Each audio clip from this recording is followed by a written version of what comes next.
Good evening. Tonight we have a very special and very famous guest who's here to tell us one of the world's favorite stories. He has toured America before. This is his second visit. Please welcome the great English novelist, Mr. Charles Dickens.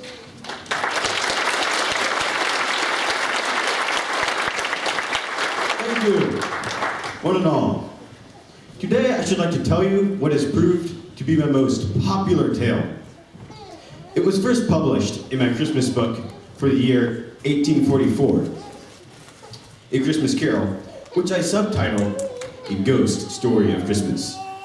I endeavored in this ghostly little narrative to raise a ghost of an idea, which I hope will not set you out of spirit with each other, with the season, or with me, mid haunt your houses pleasantly. I have always loved acting in the theater, so the members of our little company are to play many parts to this story, which begins this way. Marley was dead. There was no doubt about that. The register of his burial was signed by the clergyman, the clerk, and Scrooge, his partner for many years. Yes, indeed, old Marley was as dead as a doornail. But even so, Scrooge was a man of business and concluded an excellent contract on the very day of Marley's funeral. The day in question, Christmas Eve, London town, it was cold, bleak, biting weather. The fall came pouring in, and candles appeared in the windows along a busy street, ruddy smears upon the palpable brown air.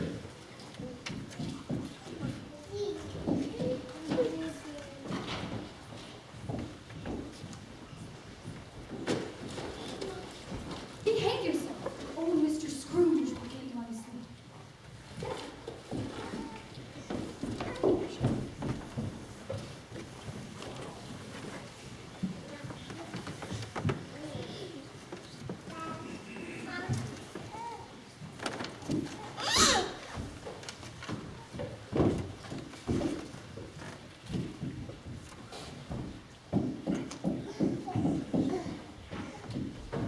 Keep your distance. I have no money for homeless beggars. Feeling nothing, the cold-hearted gentleman proceeded to the county house, named for its owners, Scrooge and Marley. Good afternoon, Mr. Scrooge.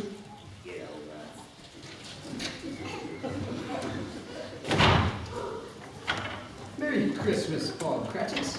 Thank you, Mr. Fred. And a Merry Christmas to you, Uncle. Christmas? A humbug? Uncle, you don't mean that. I do. What reason do you have to be merry?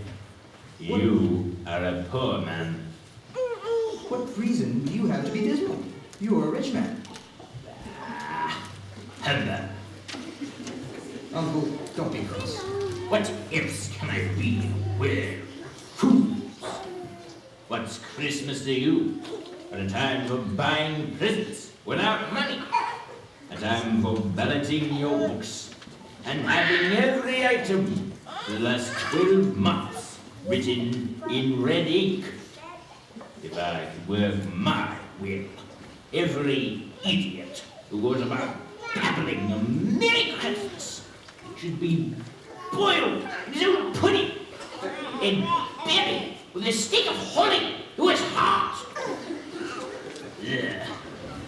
You keep Christmas in your way, but let me keep it in mine. Keep it? But, Uncle, that's just it. You don't keep it. Permit me to live to learn. Much good Christmas is evident to you. There are many good things from which I haven't profited. I believe Christmas is among the best. I've always thought of Christmas, apart from a sacred name in origin, as a good time, a kind, forgiving, charitable, and pleasant time. And though Uncle has never put money in my pocket, I believe that it has done me good, and will do me good. And so, for the sake of Christmas and my late mother, your sister, I say God bless it. Another word from you. You spend your Christmas looking for another position. Don't be angry. We've never had a quarrel to which I've been a party. Come dine with my wife and family tomorrow. Never. Good afternoon. I'm sorry to find you feeling this way, but I will keep my Christmas humor to the last. A Merry Christmas, Uncle. Good afternoon. And a Happy New Year. Good afternoon. Why, you smart clerk earning 15 shillings a week with a wife and family to support. And you expect a Merry Christmas. They should lock you up in a mental hospital.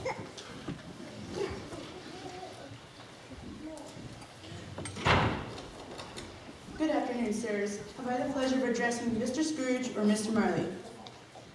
Mr. Marley died 7 years ago. This very night. What do you want? My credentials, sir. At this season of the year, it's desirable that we should make some provision for the poor and homeless. Hundreds of thousands on want of common comforts. Are there no prisons? Oh, plenty of prisons. And are the workhouses still in operation? Yes, and very busy, sir. But they hardly furnish Christian cheer to the multitude, Mr. Scrooge. That is why, at this time of year, a few of us endeavor to buy the poor some meat and drink and means of warmth. What shall we put you down for? Nothing. You wish to be anonymous? I wish to be left alone. I cannot afford to make idle people merry. My taxes support the prisons and the workhouses. Many can't go there. Many would rather die. Then let them. It will decrease the surplus population. Good afternoon. There goes another one.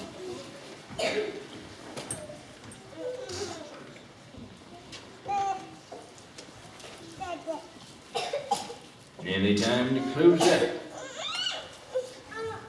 Yes, sir. So it is.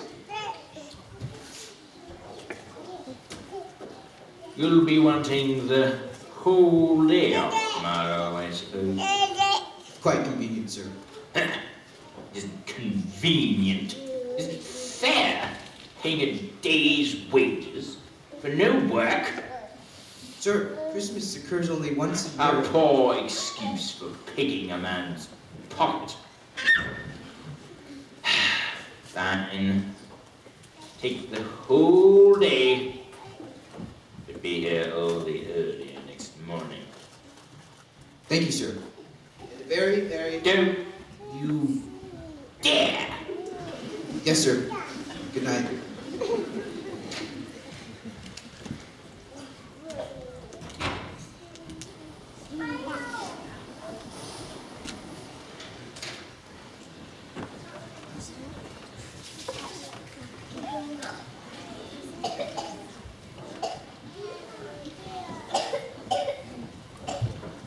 Scrooge took his melancholy dinner in his usual melancholy tavern. Then, having gone over all the figures in his bank book, he went home to bed, in his gloomy rooms in a gloomy old building. Darkness is cheap. Scrooge liked it.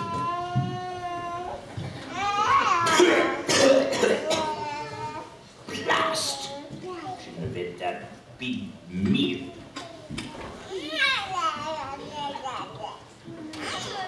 Huh? What's this? The fog and frost hung about the black threshold of the building, where there was a large door knocker. And then, this ghostly thing appeared. Molly? Jacob Molly? How did you turn into my door knocker? Now, it is a fact that there is nothing at all particular about the knocker, except that it was very large. It is also a fact that Scrooge had seen it night and morning during his whole residence in that place. Now, let any man explain, if he can, how it happened that Scrooge, having the key in the lock of the door, saw in the knocker, not a knocker, but Marley's face. The hair was curiously stirred, as if at breath or hot air, and though the eyes were wide open, they were perfectly motionless. This, in its livid color, made it horrible. As Scrooge looked fixedly at this phenomenon, it was a knocker again.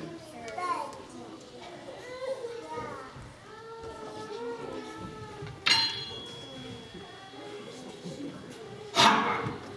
It's a door knocker after all. Too much food sets the system, including the eyes. Time to go to bed. Sleep it off.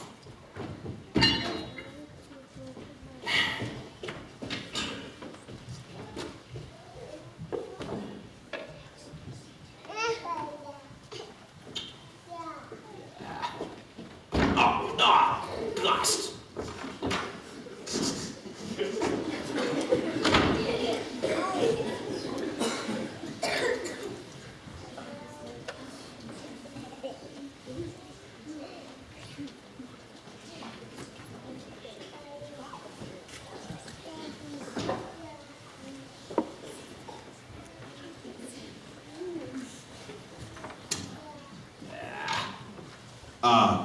What a dismal old house it was, lost in a hidden yard where it had so little business to be.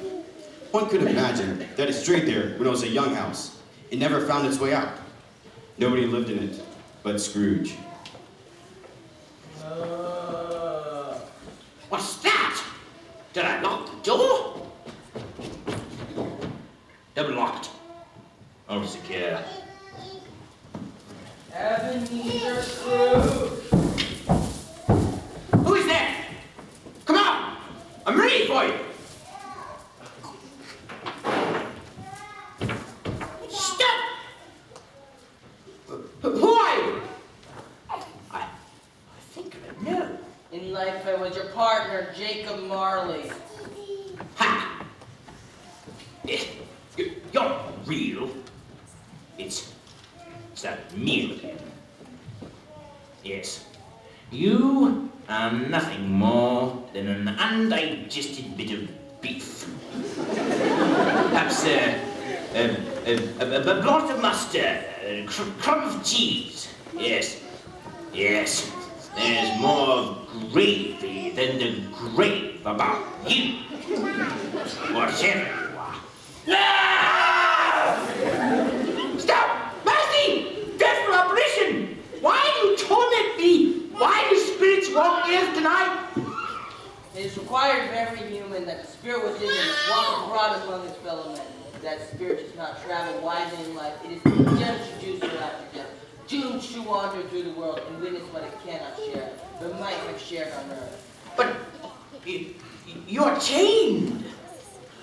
Why? I wear the chain I forged in life. I made it link by link, yard by yard. You wear the same chain. What? Where? I wouldn't be chained. I don't understand, Jacob. Pleading is no use. I cannot stay. I cannot rest. I cannot linger anywhere. Because in life, my spirit never strayed beyond the limits of our money-changing day. And so, many more weary journeys lie ahead of me. No rest, the incessant torture of remorse. Well, why remorse? You were always a splendid businessman. Mankind was my business. The common welfare was my business. Charity and mercy were my business. I failed to learn that lesson in life, and so I suffer most this time of year. Christmas time? Yes, I'm here tonight to warn you that you still have a hope of escaping my fate. A hope, a chance that I've arranged. Oh! Thank you! Thank you, Jacob! Tonight you'll be haunted by 3 spirits. Yes, thank you. Haunted! Is that the help you're offering me? It is. I think I'd rather not. Hear me, without these 3 visits, you cannot hope to shun the path I took. Expect the first spirit when the bell tolls 1. Couldn't I take them all together and get it over with? Expect the second when the bell strikes 2, and the third when the bell tolls 3. Jacob, don't leave me. Good night, Ebenezer Scrooge. Save yourself if you can.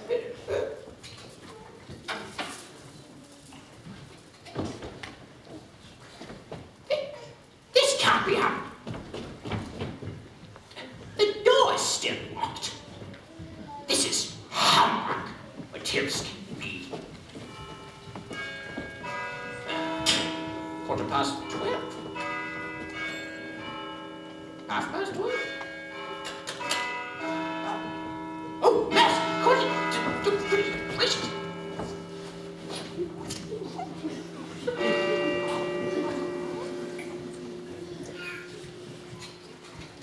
That's it.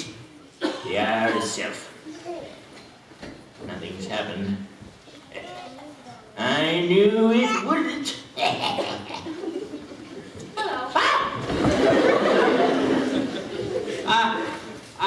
Are you the spirit whose coming was foretold to me? I am. Who are you? What are you? I am the ghost of Christmas past. Long past? No, your past. Oh. And may I ask, what brings you here? Your welfare. Ha! Thank you very much. A night of unbroken sleep would be better. Don't trifle with me, sir. This is a matter of your salvation. Rise, Ebenezer Scrooge. Rise and walk with me. Where? Up there. The sky? I'm a mere mortal. I'll fall. You will not. Touch your hand to mine. But.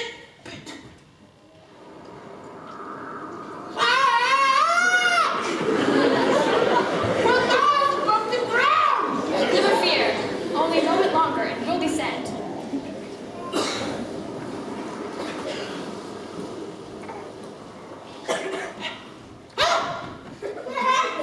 Good heavens!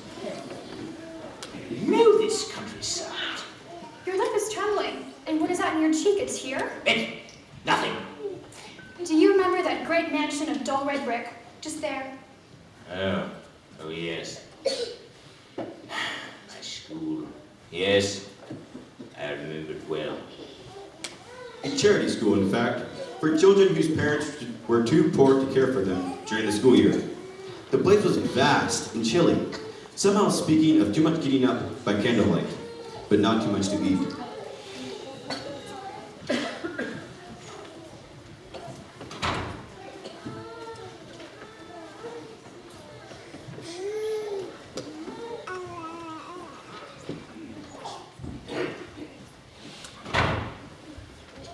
My time is valuable, young Master Scrooge. All the other pupils have gone. Is no one coming for you? I don't know, ma'am. What about your father? Is he still locked up in prison for failing to pay his debts? No, ma'am. He was let out. Then pray tell me, are we here to collect you? He and my sister fancied her. It's Christmas. Kindly don't use that word. Christmas is merely a handy custom for keeping the poorer classes in a useful state of humility, docility, and productivity. It's an utter humbug, my boy. Humbug. Keep that in mind and you'll prosper.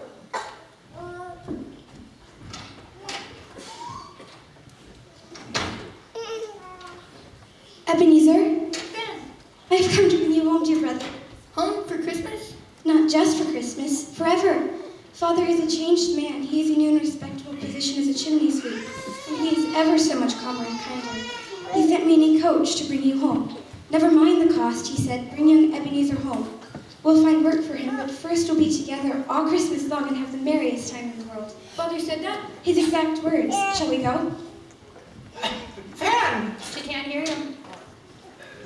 But I want to speak to her. Tell her how much she meant to me. Too late. Your chance was long ago. Dear Fan, she was always a delicate creature, but she had a large heart. You know, she was younger, but she was always my guiding star. When our mother died, she very cared for me. She died a woman and had, as I recall, children. One child, my nephew, Fred. Time's up. We must hurry on. Where? To a much more pleasant and festive place. Come.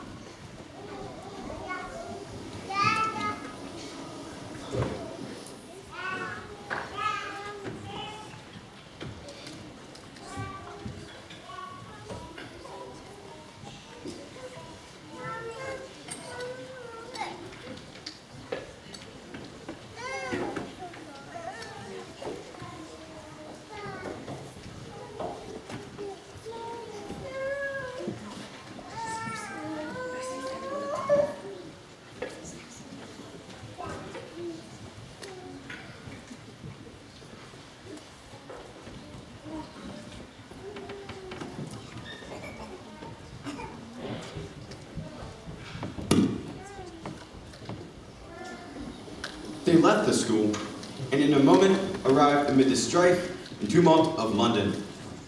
Every house and shop window was dressed for Christmas. The ghost stopped at the door of a certain warehouse. Do you know this place? Know it? Of course. I was apprenticed to Mr. Fezziwig.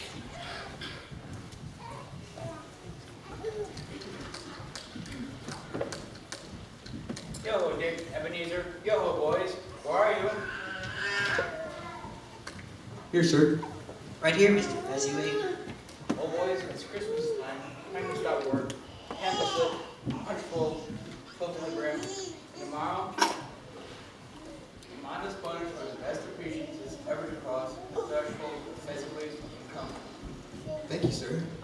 Yes, thank you, Mr. Fezziwig. Thank you very much. That's nothing, boys. It's Christmas time. Your candidate's coming to party. They'll should be here in a minute, sir. What's this long thing? Sir, I apologize. It's just that I'm very much concerned about my sister Fan. Her husband is a good sort, but not very successful. My sister is frail. She carries the burdens of the family just as she did when we were small. Don't worry, son, boy. You've said many times yourself that Fanny's a strong person, that she won't manage. But meanwhile, take these coins if necessary. Thank you, sir. Thank you. Okay, let the party begin. Grab some punch. Cheers. Cheers. Oh, Fezziwig, alive again. Bless his heart. Miss Bell, welcome.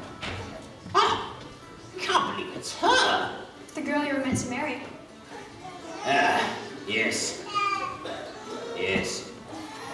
Our parents arranged the engagement when we were no more than 16. And long ago I loved her. Oh, so much. Merry Christmas, my darling. Yes, it is, isn't it? The best ever. Was there ever such a good master? Not in this world or any other. To Fezziwig. Fezziwig, the best of men. Fezziwig. What a small matter to make these folks so full of gratitude. Small? Don't you think so? Fezziwig spent but 2 or 3 pounds for the party. For that, does he deserve so much praise? You've got it all wrong, Spirit. Wasn't the money spent? He had the power to make us happy or unhappy, to make our work easy or burdensome. The happiness he gave us was quite as great as if it had cost him a fortune. I must speak to Fezziwig. Impossible. This way.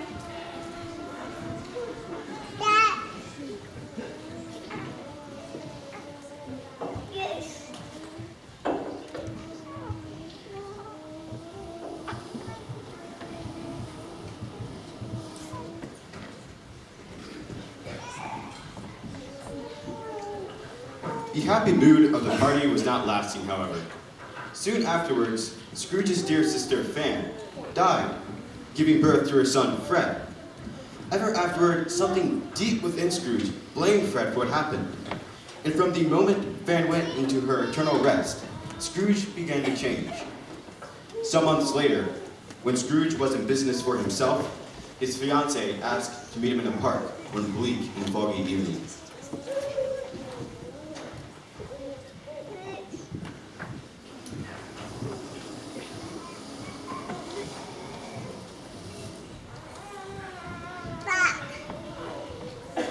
What?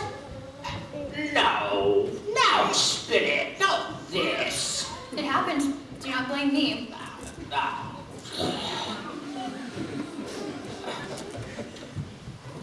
Belle, my dearest. Please don't call me that. You received my note? Yes, terrible news.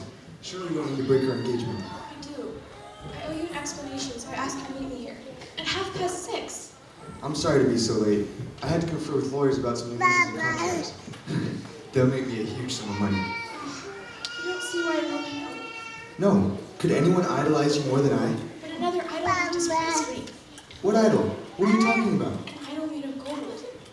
Belle, I'm only trying to deal with the world as it is. There is nothing the world condemns so harshly as the pursuit of wealth, and nothing on which it is so hard as poverty. You see, all your other hopes have disappeared, leaving only one. The hope that the world will never reject you for being poor. What of it? Even if I have grown wiser, I'm not changed toward you. When our parents made the marriage contract, you and I were poor but content to be so. In those days, you were another man. I was a boy, stupid, naive. Your own feelings tell you you were not what you were. Alas, I miss you. Have I ever sought release from our promise to marry? In words, no. In changed nature, spirit, yes. If you were free today, could I ever believe that you would choose to marry a girl without money of her own? You, who by your own admission weighs everything by gain or loss. I have nothing to give you, Ebenezer. Nothing of which you value. With a heart full of love for the man you once were, I release you. Soon this will be just an unprofitable memory. Goodbye, Ebenezer. May you be happy in your chosen. Fool!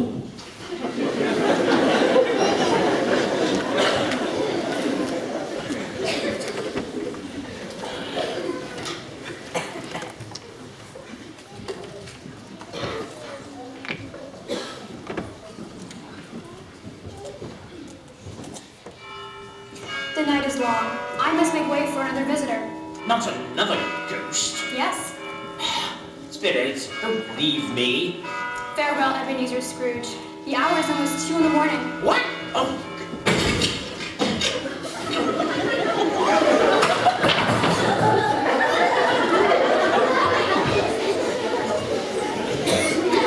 Ebenezer Scrooge, I command you to open your eyes. I'm not here. Well, sir, good evening. It is time you made my acquaintance. Who are you? I am the ghost of Christmas present. Stop cowering so, my good man. Raise up your head. Look upon me. You've never seen the likes of me before, eh? Never. And you've never met other members of my family? My elder sisters? No. Have you had many sisters? Since the tradition of Christmas began, more than 1,800. Oh, my. An extensive family. You know I am here. I believe I do. An hour ago, in company with another ghost, I began to learn a lesson. This hour, if you have anything to teach me, let me profit. We shall begin with this. Ah! What is it? It is the blessing of Christmas. Now touch my robe and we'll go. Where? Onward to Christmas morning. Although the sky was gloomy, the people were jovial and full of glee. All the shops were open, displaying great round baskets of grapes and apples and pears. In the aisles of many a greengrocer's, there arose the abundant aromas of tea and coffee. There were raisins, almonds, sticks of cinnamon, and candies of all sorts. There were figs and poultry in the poultry shops, and a brisk trade in all of them. But soon, steeple bells called all good people to church, and then to celebrations of the day. What shall we see? A coal miner's hut? A beggar's hovel? The deck of the ship on the stormy Atlantic? At each place in their own way, each received the day's blessings. My clerk. What? My clerk, whose name is, Bob. He lives in Camden Town, in 4 cramped, tiny rooms. Yes, I haven't seen Bob Cratchit this Christmas. Done.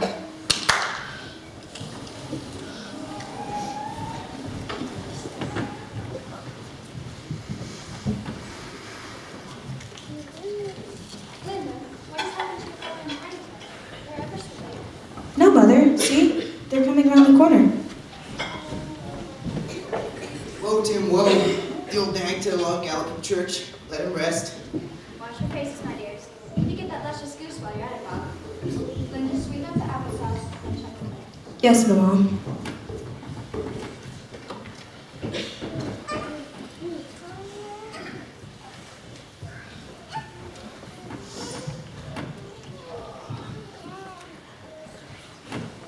My dear, the aroma of that goose, together with its tempting appearance and its size, in relation to its cheapness, are sufficient to excite the admiration of the entire world. Fig pudding, oh indeed, a wonderful pudding. If I may say so, madam, regard that pudding as your greatest achievement since to marriage to myself. Lovely, splendid sermon, requiring every sound of your voice. He was good as gold, no better. He's alone so much, sometimes he's lost indeed. Very grown up. Coming home, he told me that he hoped all the people saw him in church. Why, Pa? He said it was because he was a cripple, and it might be pleasant for others to remember on Christmas Day who he was who made lame beggars walk and blind men see. Tim, my boy, here's your place. Now, gather round, my dears. Before we dine, I propose a toast to the founder of our feast, Mr. Scrooge. The founder of our feast, is it? I wish I had him here. I'd give him a piece of my mind to feast upon. My dear children, Christmas Day. Yes, indeed. Only on Christmas Day could someone toast the hope of such a stingy, hard, unfeeling man as Mr. Scrooge. You know he is, Robert. You know he is. Nevertheless, my dear, Christmas Day. All right. I'll drink his health for your sake, not his. A Merry Christmas and a Happy New Year. A Merry Christmas to us all. God bless us. God bless us. God bless us. God bless us, everyone. They have nothing, and they are happy. How could this be? On this day, all things can be. What of the boy? Tiny Tim? Crippled in a most cruel way, as you saw. Will he live? I see a vacant stool in the chimney corner. I see a crutch without an owner. If these pictures remain unchanged by the future, the child will die. What? No! Your kind spirit! Say he will be spared! If these shadows remain unaltered, he will not live to see another Christmas. If he's to die, let him. It will deplete the surplus population. Come away. My life on this globe is brief. It ends tonight, and when I am gone, you must meet a third and final spirit. This one you will find less pleasant and kindly than its predecessors. I don't want to be that kind of ghost. There's no choice. Now, one last scene before we go. Look, there! Ah! I'm looking! I command you to look there!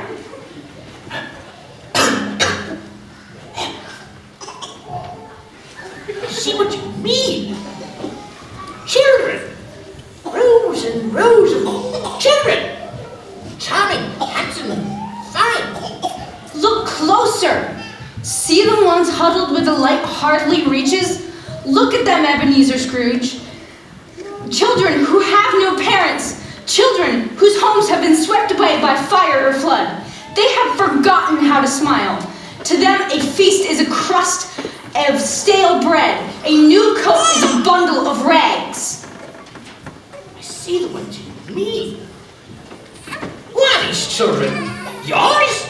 They are the children of mankind, thousands upon thousands, hungry and destitute. But have you no blessing for them? There's not enough. In this world, there's never enough. Dear heaven, they're so wretched. But have they no comfort, no help throughout the year? You know the answer. I do not. You do! Are there no prisons? Are there no workhouses? Of course there are! You support them with your taxes! You can afford to ignore them!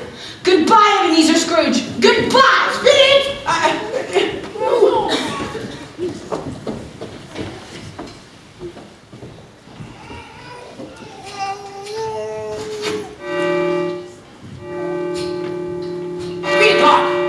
Who is that?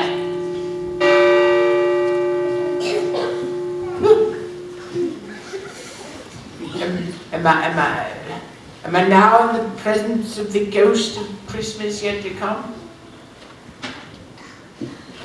What does that mean? Never mind. I know.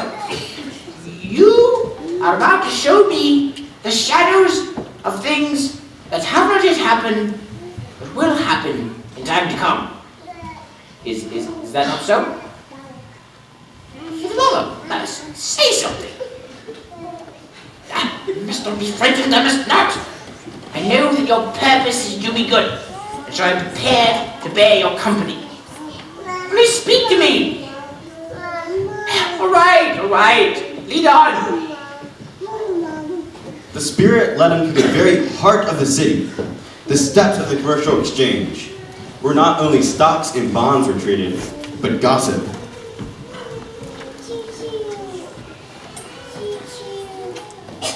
Good morning. Good morning to you. How are you? Rather cold. I find it very agreeable for Christmas time. Have you seen the news? He's dead and gone. At last. I thought he was too wicked to die. Well, no loss to the world. I'd say, what becomes of all the money he squeezed out of others? I have no idea. He surely didn't leave it to me. And the county house he ran? Does anyone care? His partner's been dead a long time. Both of them were greedy bloodsuckers. Are you going to attend the funeral? As businessmen, I suppose we should. We could make up a party and go together, but only if they serve lunch. Lunch? I hadn't thought of that. But the funeral's sure to be cheap. Just like him. I refuse to go unless I'm fed. Oh, absolutely. Why else would anyone go? I see, Spirit. It's coming clear. The life of this unfortunate man might be my own. My life tends that way. Have you else to show me?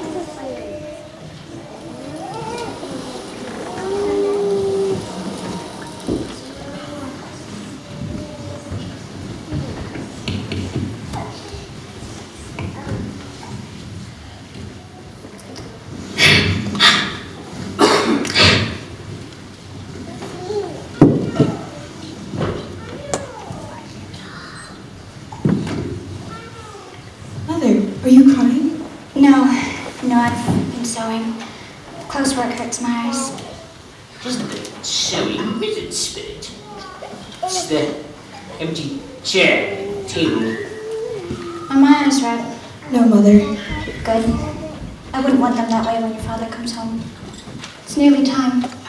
Past time, rather, but he walks more slowly than he once did. I've known him to walk with Tim on his shoulder and go very fast indeed. But Tim was very light to carry, and his father loved him so much. There was no trouble.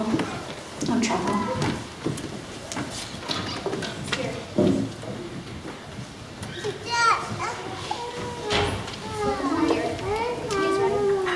Good evening, Father.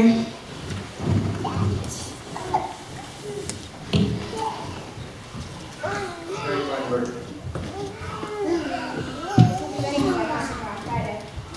That means we can buy flowers for Sunday. Yes, good. You must take flowers. By all means. Do you go to the graveyard? Yes. On the way home.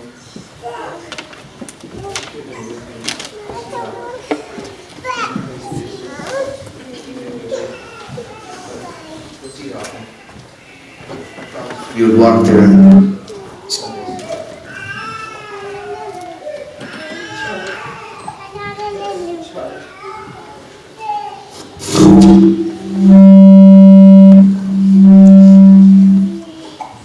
I'm sorry.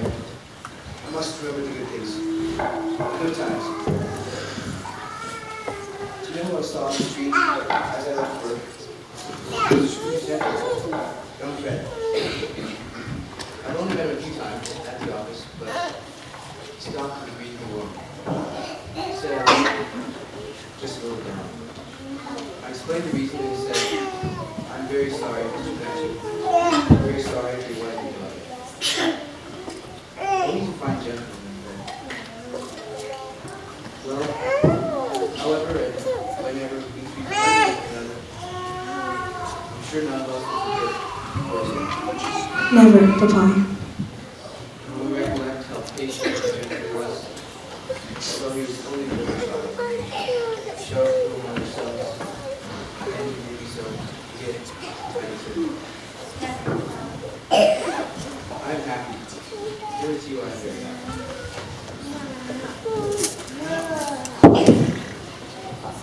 Spirit, something tells me that our moment of parting approaches. Therefore, I must know, are the things you have shown me the shadows of things that will be, or are they only the shadows of things that may be? Can I change them with a changed life? If I'm to correct my life, you must answer. And this question also. Who is the dead man those gentlemen mocked on the steps of exchange? The name, Spirit, I beg of you.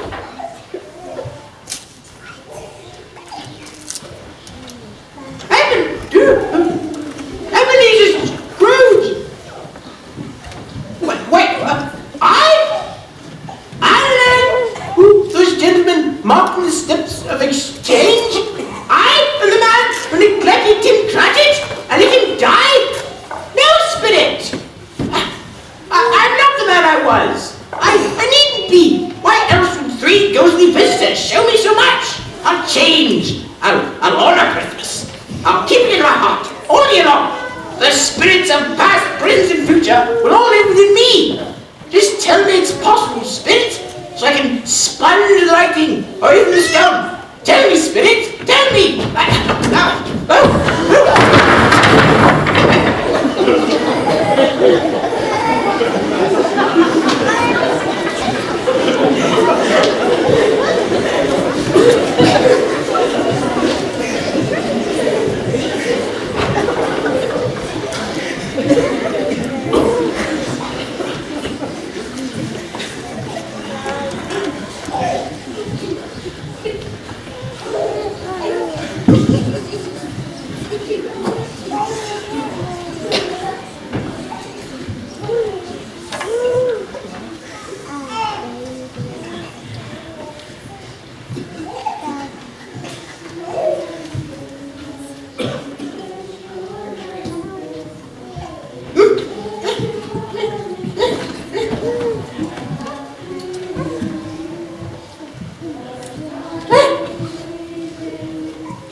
My room.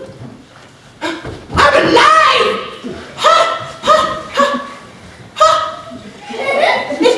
It's all true! It all happened! There are no chains. The shadows of things that could have been can be dispelled. And they will be. Oh, thank you, Jacob! Thank you! I don't know how to behave.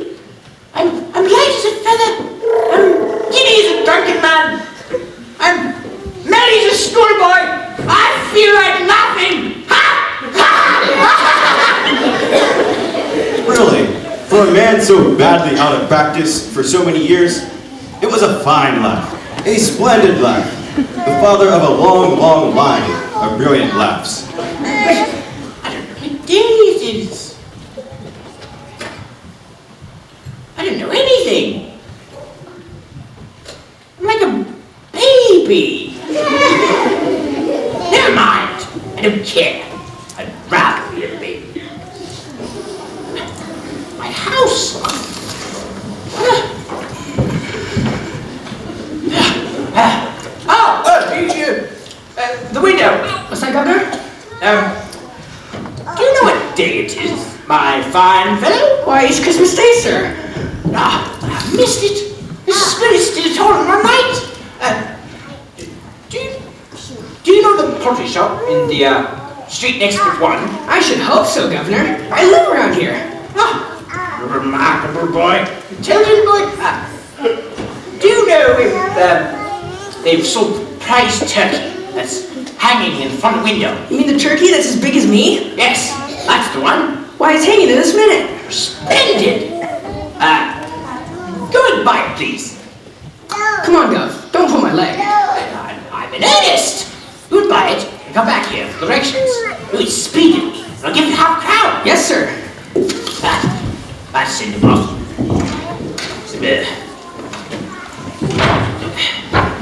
Send it to all presents. And then you won't know who sent it. Yes. What a plan. You know, I'm turning out to be quite a fellow, isn't he? Yes. They do things.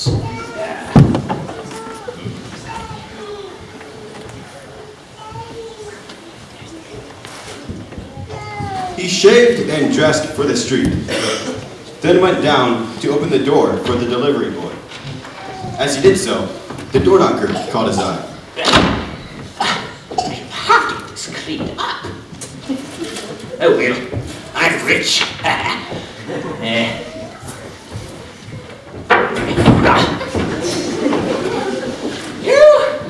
I scarcely looked at this door knocker before. What an honest expression it has on its face. It's a lovely door knocker. I shall love it as long as I live. Is that a turkey? Never could have stood on its legs, that one.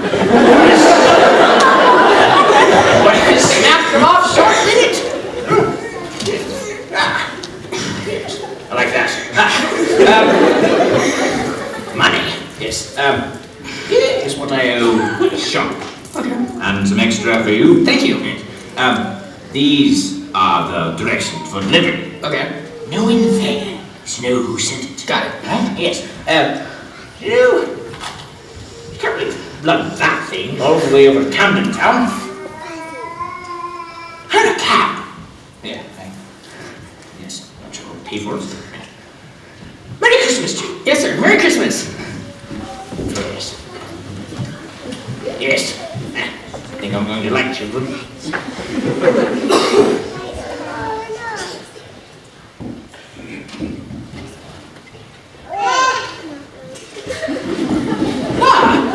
Good day to you, my man. Will you come back? £5. Will you? Merry Christmas.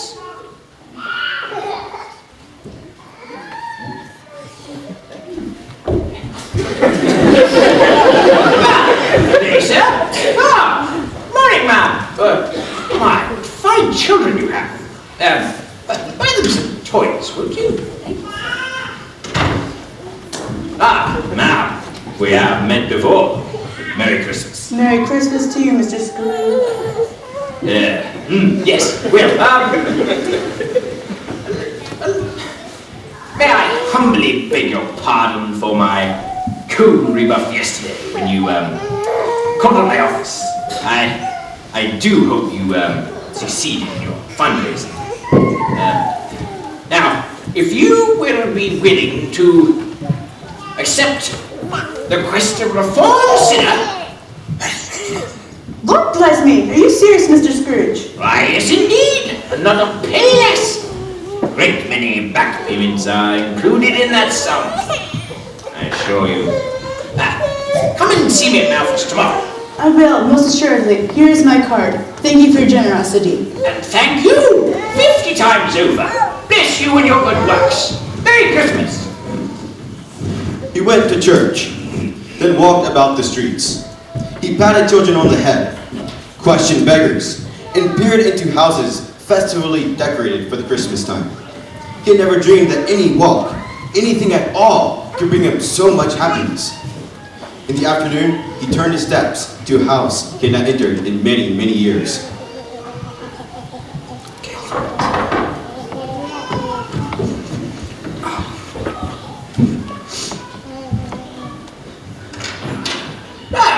Good afternoon, nephew. Bless my soul. Is it really you, Mr. Scrooge?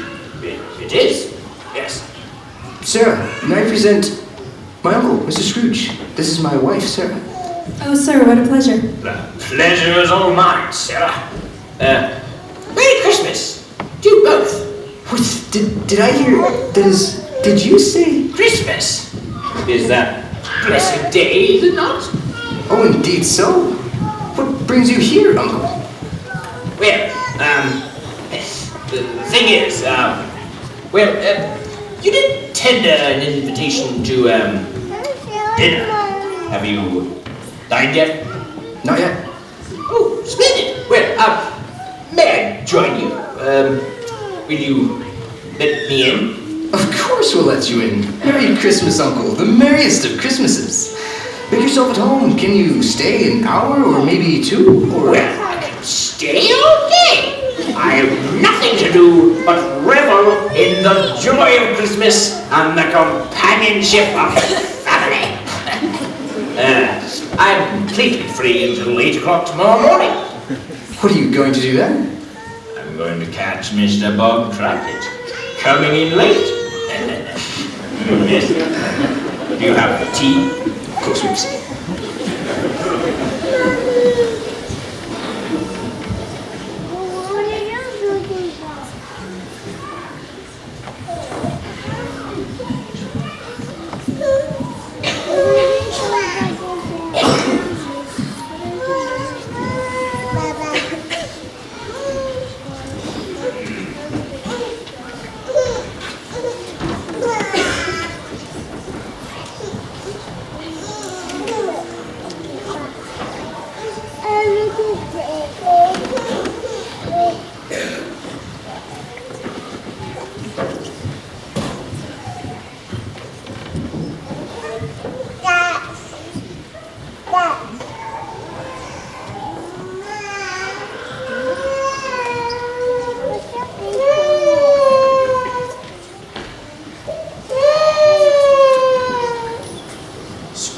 Was at the county house long before 8. He unlocked the door at 7:30. By 7:45, he was pacing and plotting. What about the hour? Really? Where is he? 18½ minutes late. What do you mean by getting here this time of day? Sir, Mr. Scrooge, I'm very sorry. Yesterday was an extraordinary day. First of all, there was the usual Christmas pandemonium and excitement, but on top of that, there's this immense turkey. I know I'm late. Yes, you are. Definitely. It's only once a year, sir. It shan't be repeated. I promise. I admit I was making rather merry yesterday. Mysteriously, out of nowhere, there was this gigantic turkey. Cratchit! I'm not going to stand for this kind of thing any longer. And therefore, I'm going to raise your salary. Yes, sir, I certainly understand I must be punished for raise my salary. Merry Christmas, Bob. A Merry Christmas, my good fellow. And I've given you in many a year. I will raise your salary. I will assist your struggling family. We'll discuss it all this afternoon over a Christmas toddy. What do you think of that? Scrooge was better than his word. He did it all, and much more besides. He became as good a master and as good a man as a good old city knew, or any other good old city, town, or country in the good old world. And for Tiny Tim, who did not die, he was a second father. Some people laughed to see the change in Ebenezer Scrooge, but he paid no attention, because his own heart laughed, and that was enough for him. He had no more dealings with ghosts of any sort, and it was always said that he knew how to keep Christmas best, if any man, woman, or child possessed the knowledge. May that be truly said of us, all of us together. And so, as Tiny Tim observes, God bless us, everyone.